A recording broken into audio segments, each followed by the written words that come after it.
The main problem outlined by each senator is framed to be the deadly effect fentanyl has on the American people. For example, fentanyl is killing U.S. citizens at an alarming rate. Over 70,000 people died last year due to fentanyl overdoses. Senators shared their heartbreaking stories of families losing loved ones due to the fentanyl overdoses, and some of the senators even read letters and statements from people who suffered a loss of a loved one. It all kind of seemed like an attempt to get an emotional response and using the letters and statements that they received from their constituents to pose specific questions to the panel regarding the need for action and encourage that action. Fentanyl, one of these was fentanyl as a national security issue because it's being distributed in every U.S. state right now.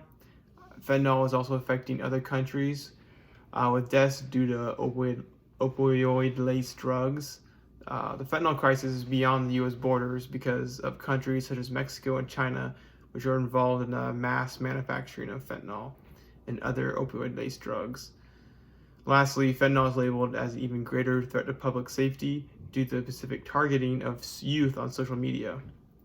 Popular social media apps such as Facebook, Snapchat, even Instagram are one of the main sources of distribution in the U.S., as this was described by DEA Milgram.